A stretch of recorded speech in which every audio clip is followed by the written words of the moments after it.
Disclaimer, এই ভিডিওটা শুধুমাত্র এডুকেশনাল পারপাস আর এক্সাম্পলের জন্য আছে। এটা কোনো রকম বাই বা সেলের রেকমেন্ডেশন ভিডিও একদমই নয়। Thank you.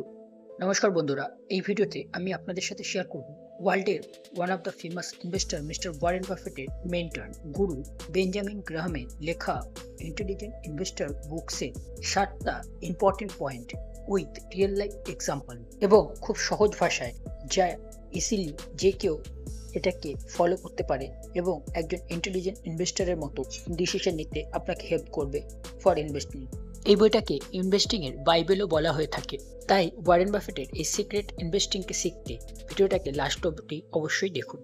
2008-এ যখন ফাইন্যান্সিয়াল ক্রাইসিসে মার্কেটে ক্র্যাশ হয়, তখন সবাই প্যানিক করতে শুরু করে। বাট সেই সময় mister Warren Buffett $1 billion invest করতে শুরু করে গোল্ডম্যান সার্চ এবং জেনারেল ইলেকট্রিকের মতো স্টকসে। উইদিন 3 ইয়ার্স, 3 বছরের মধ্যেই তার এই ইনভেস্টমেন্ট তাকে $1 বিলিয়ন প্রফিট করে দেয়। আর তার এই সিক্রেট হচ্ছে তিনি এই 7টা রুলসকে ফলো করেছেন, যা আজও ওয়াল স্ট্রিটকে বিট করছে, যা আজ থেকে 50 বছর আগে লিখেছেন বেঞ্জামিন গ্রাহাম। এই ভিডিওতে আমি আপনাদের সাথে এই 7টা রুলসকে শেয়ার করব উইথ রিয়েল লাইফ এক্সাম্পল, খুব সহজ ভাষায়। আর এগুলো কোনো থিওরি নয়, এগুলো টোটালি প্র্যাকটিক্যাল জিনিস, যা আপনি আজ থেকেই ফলো করতে পারেন এবং অ্যাপ্লাই করতে পারেন। ইভেন আপনার কাছে যদি 500 টাকাও থাকে, আপনি তা দিয়েই আজ থেকে আপনার ইনভেস্টিং জার্নি শুরু করতে পারেন। সো আর দেরি না করে চলুন এই 7টা রুলসকে দেখে নেওয়া যাক। Rule number 1, the margin of safe. Benjamin Graham বলেছেন ইনভেস্টিং এ ওয়ান অফ দ্য সিক্রেট হচ্ছে the margin of safety. Margin of safety কি? এটা অনেকটা এইরকম, ধরুন আপনি কোনো একটা প্রোডাক্ট কিনছেন যার অরিজিনাল দাম 100 টাকা, বাট সেটা আপনি এখন 70 টাকায় পাচ্ছেন। তাহলে এই যে 30 টাকা আপনার কম পে করতে হচ্ছে, এটাই হচ্ছে margin of safety. Mister Warren Buffett এটাকে সবসময় ইউজ করেন। 1988-এ যখন উনি কোকা কোলার শেয়ার কেনেন, তখনও তিনি এই সেম জিনিস ইউজ করেছিলেন, মার্জিন অফ সেফটি। সেই সময় কোকা কোলার আর্নিং স্টেবল ছিল, কিন্তু সেই সময় মার্কেটে প্যানিক থাকায় কোকা কোলা স্টক ক্র্যাশ করে যায়। সেই সময় ওয়ারেন বাফেট ক্যালকুলেট করে দেখেন কোকা কোলা স্টক তখন যেই প্রাইসে ট্রেড করছে, তার চেয়ে কোকা কোলা কোম্পানির ফিউচার ভ্যালু অনেক বেশি। আর যখন তিনি এই জিনিসটা বুঝতে পারেন, তখন তিনি কোকা কোলা কোম্পানিতে $1 বিলিয়ন ইনভেস্ট করে দেন। আর তার এই মার্জিন অফ সেফটি তাকে সেই সময় প্রোটেক্ট করে এবং তাকে তার সেই ইনভেস্টমেন্ট থেকে $1 বিলিয়ন বানিয়ে দেয়। সো এর থেকে আমরা কি শিখতে পারি? শুধুমাত্র গ্রেট কোম্পানিতে ইনভেস্ট করলেই হবে না, আমাদেরকে তখন ইনভেস্ট করা উচিত যখন কোনো গ্রেট কোম্পানি তার ফেয়ার ভ্যালু থেকে মিনিমাম 20 থেকে 30% ডিসকাউন্টে পাওয়া যাবে, মানে মার্জিন অফ সেফটিতে, যা আমাদের ডাউনফলের রিস্ককে কম করে এবং আমাদের একটা ভালো রিটার্ন বানিয়ে দিতে হেল্প করে। সো এটাকে আমরা রিয়েল লাইফে কিভাবে অ্যাপ্লাই করতে পারি? নাম্বার 1, আমাদের এমন কোম্পানিতে ইনভেস্ট করা উচিত যে কোম্পানি লাস্ট 5 বছরে কন্টিনিউয়াসলি প্রফিট গ্রো হচ্ছে এবং ইপিএস গ্রো হচ্ছে। নাম্বার 2, আমাদের দেখতে হবে স্টকের কারেন্ট পি যাতে লাস্ট 5 ইয়ার্স অ্যাভারেজ পি নিচে হয়, তার মানে এই সময় স্টক আন্ডার ভ্যালু আছে। নাম্বার 3, এস্টিমেট করতে হবে ফেয়ার ভ্যালুকে। এর জন্য লাস্ট 5 ইয়ার্সের অ্যাভারেজ পির সাথে ইপিএসকে মাল্টিপ্লাই করতে হবে। নাম্বার 4, আমাদের বাই তখন করতে হবে যখন স্টক প্রাইস ফেয়ার ভ্যালুর থেকে 20 থেকে 30% ডিসকাউন্টে পাওয়া যাবে। ফর এক্সাম্পল, এখন টিসিএস এর ইপিএস 134, 5 ইয়ার্স অ্যাভারেজ পি 31, তার মানে fair value 134 into 31 equal to 4154 rupees. আর এখন টিসিএস এর মার্কেট প্রাইস, কারেন্ট প্রাইস 2994, তার মানে margin of safety almost 30%। So এটা একটা ভালো opportunity for long term investment. But remember, এটা আমার নিজস্ব ওপিনিয়ন, এটা কোনো রকম রেকমেন্ডেশন একদমই নয়। Rule number 2, mister market, master your emotions. Benjamin Graham এই মার্কেটের নাম দিয়েছেন মিস্টার মার্কেট। এই মার্কেট খুব ইমোশনাল, কখনো এক্সাইটেড তো কখনো ডিপ্রেসড, কখনো আপ তো কখনো ডাউন। 2020-তে কোভিডের সময় মার্কেটে প্যানিক ক্রিয়েট হয়, আর সেই সময় বাজাজ ফাইন্যান্সের স্টক মোর দেন 63% ডাউন হয়ে যায়, ক্র্যাশ হয়ে যায়। বিজনেসে কোনো রকম প্রবলেম ছিল না, শুধুমাত্র মার্কেটে প্যানিক ক্রিয়েট হওয়াতে এবং ফেয়ার ক্রিয়েট হওয়াতে বাজাজ ফাইন্যান্সের মতো কোম্পানির স্টকও এতটা ডাউন হয়ে যায়। আর এই সময় যারা স্মার্ট ইনভেস্টর, ইন্টেলিজেন্ট ইনভেস্টর, তারা এর জন্যই ওয়েট করেন। এই ধরনের অপরচুনিটি আসা মাত্রই তারা ভালো কোম্পানিকে ডিসকাউন্টে, মার্জিন অফ সেফটিতে বাই করে নেয়। সো এর থেকে আমরা কি শিখতে পারি? ইনভেস্টিংকে ইমোশনালি নয়, ফেয়ার বা গ্রিড বা হাইপে নয়, ইনভেস্টিংকে logic, numbers, data, discipline, rules এর মাধ্যমে করা উচিত। ইনভেস্টিংকে একটা বিজনেস হিসাবে দেখা উচিত, নাকি গ্যাম্বলিং হিসাবে। রিয়েল লাইফে এটাকে আমরা কিভাবে অ্যাপ্লাই করতে পারি? যখন মার্কেট ফল হচ্ছে, কোনো কোম্পানি স্টক প্রাইস ডাউন হচ্ছে, তখন নিজেকে কোশ্চেন করুন, সত্যি কি এই company long time value really change হয়ে যাচ্ছে? সত্যি কি এর প্রোডাক্ট বা সার্ভিস আমরা আর ইউজ করবো না? যেই কারণে স্টক প্রাইস ডাউন হয়েছে, এটা কি পার্মানেন্ট প্রবলেম নাকি টেম্পোরারি? যদি এটা টেম্পোরারি প্রবলেম হয়, তাহলে এটা একটা opportunity. Rule number 3, know your type, defensive versus enterprising investor. Mister Graham বলেছেন ইনভেস্টর দু ধরনের হয়ে থাকে। নাম্বার 1, ডিফেন্সিভ, যারা বেশি ঝামেলার মধ্যে যেতে চায় না, যারা চায় প্যাসিভ ইনভেস্টিং করতে। এবং নাম্বার 2, যারা এন্টারপ্রাইজিং ইনভেস্টর, যারা চায় নিজেরা রিসার্চ করতে, একটু বেশি ওয়ার্ক করতে, অ্যাক্টিভলি ইনভেস্ট করতে ডাইরেক্ট ইন্ডিভিজুয়াল স্টকে for better return. For example, defensive ইনভেস্টরদের জন্য বেস্ট হচ্ছে নিফটি 50 ETF লাইক নিফটি বিসে ইনভেস্ট করা থ্রু SIP। আর এন্টারপ্রাইজিং ইনভেস্টরদের জন্য বেস্ট হচ্ছে 10 থেকে 20টা গ্রেট কোম্পানিকে ফাইন্ড করা এবং তার উপর রিসার্চ করা, এবং যখন সেই কোম্পানির প্রাইস তার ফেয়ার ভ্যালু থেকে 20 থেকে 30% ডিসকাউন্টে পাওয়া যাবে, তখন সেই মার্জিন অফ সেফটিতে সেই কোম্পানিতে ইনভেস্ট করা গ্র্যাজুয়ালি। ফর এক্সাম্পল, একজন ডিফেন্সিভ ইনভেস্টর প্রতি মাসে 5,000 টাকা ইনভেস্ট করতে পারে নিফটি বিসে থ্রু SIP। আর একজন এন্টারপ্রাইজিং ইনভেস্টর এশিয়ান পেন্টসের মতো কোনো গ্রেট কোম্পানিকে স্টাডি করবে, এবং যখন এই ধরনের কোম্পানি তার হিস্ট্রিক্যাল 5 ইয়ার্স অ্যাভারেজ পি নিচে হবে, ফেয়ার ভ্যালু থেকে 20 থেকে 30% ডিসকাউন্টও পাওয়া যাবে, তখন তাতে ইনভেস্ট করবে। Rule number 4, simplicity win. ভুলে যান কমপ্লেক্স ফর্মুলাকে। বেস্ট ইনভেস্টররা ইউজ করে সিম্পল লজিক। যেমন যে কোম্পানিতে ইনভেস্ট করব, সেই কোম্পানির রেভিনিউ কি কন্টিনিউ গ্রো হচ্ছে, সেই কোম্পানি কি প্রফিটেবল, স্টেবল, কোম্পানির ডেট ম্যানেজেবল, কোম্পানির স্টক প্রাইস ওভার ভ্যালু তো নয়, ওভার প্রাইস তো নয়। That's it, simple checklist, quick 3-step valuation.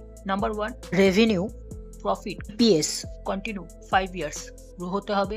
Number 2, debt to equity below 1 হতে হবে, লেস দেন 1 হতে হবে।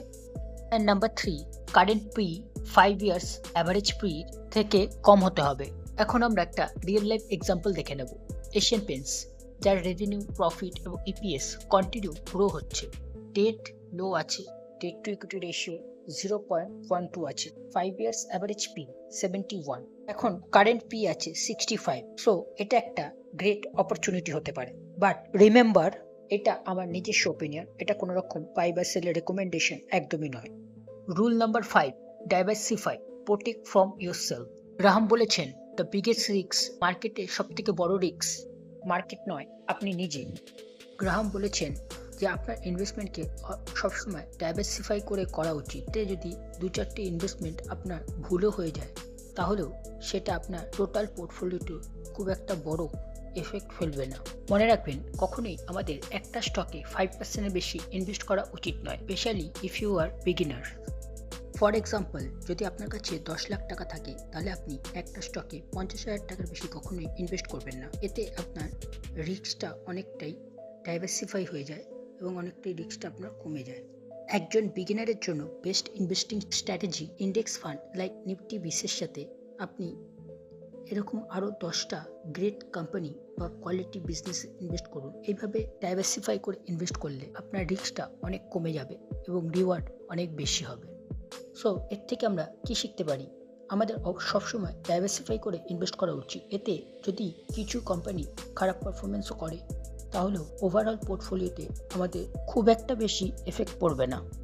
Rule number 6, investing through SIP, time in the market. Timing the market is কেসি। Time in the market, build wealth.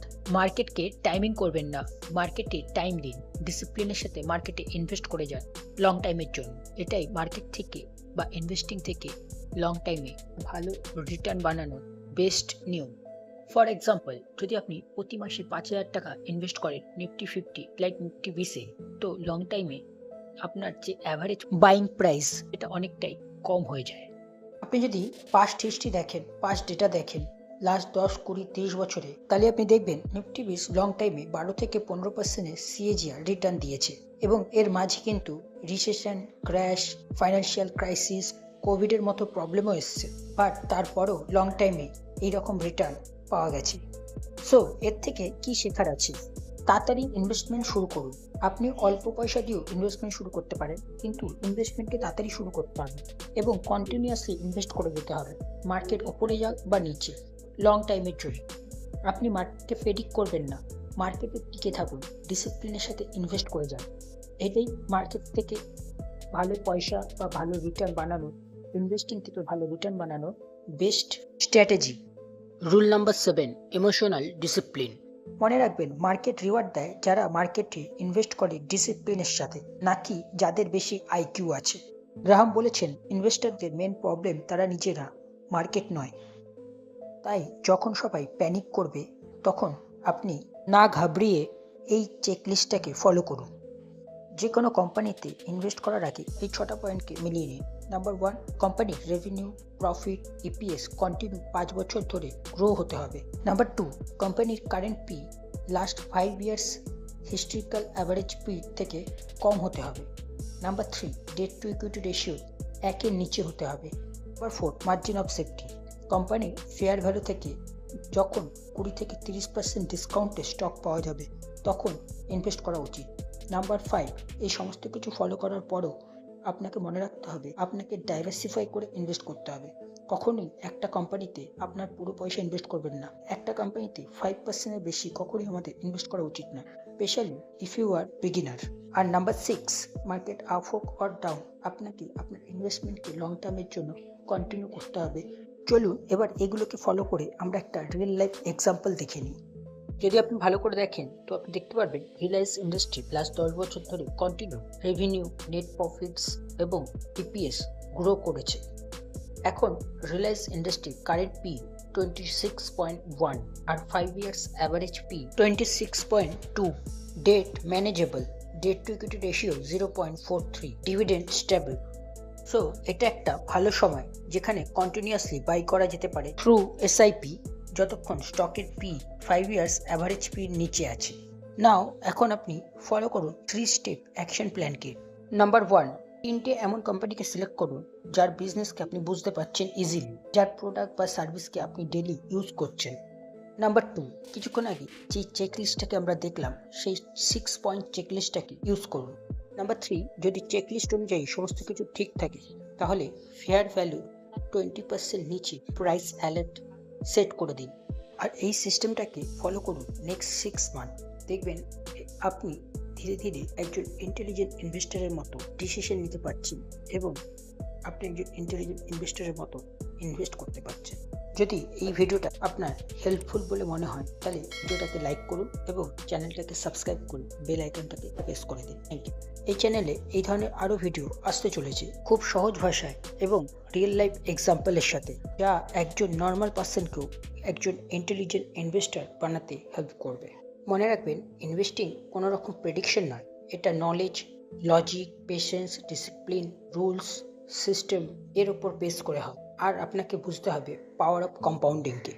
Disclaimer, এই ভিডিওটা only for educational purpose আর এক্সাম্পলের জন্য আছে। এটা কোনো রকম বাই বা সেলের রেকমেন্ডেশন ভিডিও একদমই নয়। তাই কোনো রকম ফাইন্যান্সিয়াল ডিসিশন নেওয়ার আগে আপনি আপনার ফাইন্যান্সিয়াল অ্যাডভাইজারের সাথে অবশ্যই পরামর্শ করে নেবেন। দেখা হচ্ছে খুব তাড়াতাড়ি নেক্সট ভিডিওতে। Thank you, take care.